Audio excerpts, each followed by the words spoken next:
This is the poster we presented at the NRM conference here in Coffs Harbour, and it's talking about our experiences of knowledge management that we've worked through in the last couple of years with Rangelands NRM. Along the way, we've talked a lot with Rangelands about how we convert measurements we take in the field right through to wisdom that we generate about changing practices. Along the way, we've had a lot of lessons that we've learned from there, and so this is just to try and come through those lessons. So quite often what people tend to do at the moment is to collect a lot of measurements in the field and turn that into some form of data that we can actually then do things with. That's where a lot of people stop. But with our work with the Rangelands, we've carried on through this process. From there, we've added in other bits of information and really generated solid information out of it. We've then generated knowledge out of those information aspects as well. And from there, generated wisdom in terms of how we've changed practices, how we've actually worked with groups and done that sort of approach. Along the way, there's 5 simple lessons that we've learned. The first is why. Why would you collect that data? Make sure you ask that question so that you're not collecting it for no reason. Data management itself can be simple. As our second point, it has been turned into a bit of a black art by a range of people, but I think it's actually really quite a simple thing to do. If you collate and build on those, our third and fourth ones, collation then actually means that you can start to get a better picture for what's happening. And then from there you can build upon it, so you can actually start bringing in additional bits of information and knowledge.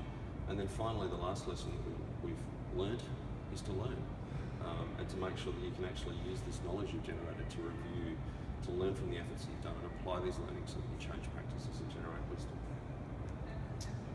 Along the way, we've used a range of technologies. Because we're a technology company, we have to talk about technology at some point. In terms of measurements and when you're working in the field, there's things like mobile apps versus mobile websites, connectivity issues to think about, and there's a lot of work just in that area alone. In data management, we've tended to go with simple solutions. So pairing up packages like the open source GIS QGIS, simple folder structures, simple data dictionaries, have actually delivered really good benefits to people through here. Using standards, so like Darwin Core, the OGC compliant standards, and other ones that you may have to generate because you're working in novel areas. But we've worked on a lot of our work is standards based. I think that's become a real key to making it much easier to do collation and building later. We've delivered systems like Grid, which is our online GIS that's built for the NRM community, and it's built by the NRM community as well. So we've used that to really help build and collate all that information. And then finally, in terms of learning, there's so many different ways that you can use technology to help learning.